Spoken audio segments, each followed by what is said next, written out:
राधे। जय श्री कृष्णा। आज का बहुत ही मामलिक प्रसंग, उद्धव जी गोपियों के बीच में, बहुत ही मन को छूने वाला प्रसंग है ये। उद्धव जी कृष्ण भगवान जी के सखा होते हैं। उनकी शक्ल, उनका चाल, उनके ढंग, सब कुछ कृष्ण भगवान जी से मेल खाते हैं। एक समय श्री कृष्ण जी राजकार्य के सभी कार्यों को समाप्त करने के पश्चात महल में आते हैं। महल में अपनी खिड़की में खड़े हो जाते हैं, जहां से यमुना नदी का तट साफ दिखाई दे रहा था।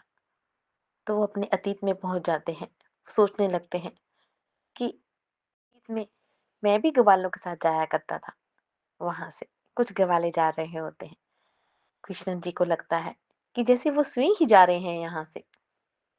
तो उनको देखकर एक समय उनको प्रतीत होता है कि श्रीदामा, सुदामा, मधुमंगल, इस तरह से आवाजें लगाते हैं। परंतु जैसे ही उनका भ्रम दूर होता है, उन्हें लगता है नहीं, ये तो अतीत की बातें हैं, यथार्थ तो कुछ है ही नहीं, वर्तमान में कुछ नहीं है ऐसा। ये अतीत को याद करते हुए रोने लग जाते हैं। तो ऊपर से उद्धव जी आते हैं और पूछते हैं, प्रभु, आप क्यों विलाप कर रहे हैं, क्यों रो रहे हैं?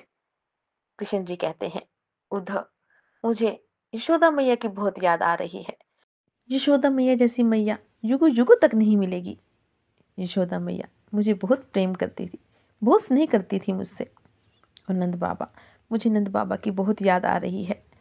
नंद बाबा मेरी बिना जुतियाँ नहीं पहनते थे। वो कहते थे, कृष्णा आएगा तो मेरी जुतियाँ लेकर आएगा तो मैं पहनूंगा।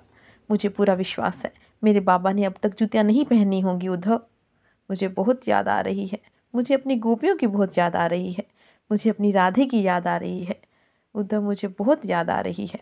उद्धव कहते हैं, प्रभु, आप इतना विलाप क्यों कर रहे हैं? उन अनपढ़ गवार के लिए आप इतना विलाप क्यों कर रहे हैं? कृष्ण जी कहते हैं, अनपढ़ गवार? वो अनपढ़ गवार है?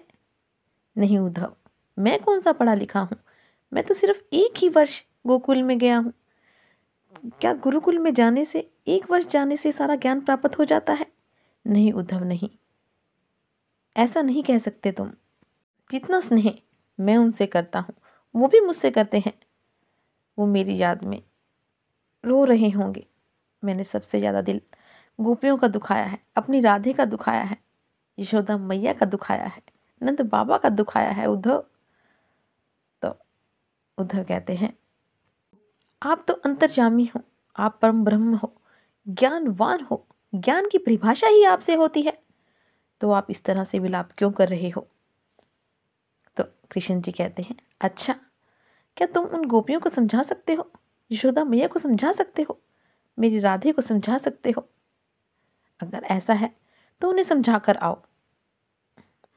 तो उद्धव जी तैयार हो जाते हैं, कहते हैं, ठीक है प्रभु, मैं जाता हूँ। तो कृष्ण जी कहते हैं, पहले तुम अपना हुलिया बदल लो। उद्धव जी कहते हैं, मैया, मैं कृष्ण का सखा हूँ। उद्धव, मुझे कृष्ण ने भेजा है आपके पास में। तो यशोदा मैया कहती है, अच्छा, उसने भेजा है तुम्हें? वो स्वयं क्यों नहीं आया? हमारा क्या हाल हो रहा है उसके बिना, वो क्यों नहीं आया? उसको बोलो, उसकी मैया उसे बुला रही है। कहते ही मैया जोर जोर से विलाप करने लगती है। तो उद्धव जी कहते हैं, आप लोग क्यों रो रहे हैं, क्यों रो रहे हैं उसके लिए? वो आपका पुत्र नहीं है, वो आपका कोई नहीं है, वो तो परम ब्रह्म है, वो तो भगवान है। वो तो लीला करने के लिए तुम्हारे पास, तुम्हारे घर में जन्म लिया था उसने, वो तुम्हारा कुछ नहीं है। तो नंद बाबा जी कहते हैं, क्या कहते हो कि वो हमारा कुछ नहीं है? नहीं, वो हमारा पुत्र है। यशोदा मैया कहती है, कैसे कह सकते हो तुम ये? वो मेरा लाल है, मेरा पुत्र है वो, मैंने उसे पाला है, इन हाथों में खेला है वो, इन हाथों से मैंने उसे माखन खिलाया है। वो भगवान नहीं है, नहीं हो सकता ऐसे। नंद बाबा कहते हैं, तुम कह रहे हो कि वो भगवान है, वो हमारा पुत्र नहीं है?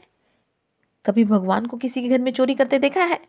मेरा पुत्र ने घर घर में चोरी करता था, माखन चुरा कर लाता है। क्या तुमने भगवान को भूख से बिलखते हुए देखा है? मैंने देखा है, वो माखन के लिए रोता था, खाने के लिए रोता था। नहीं, वो हमारा पुत्र है, वो भगवान नहीं है। ये बोलते ही माता यशोदा मूर्छित हो जाती है।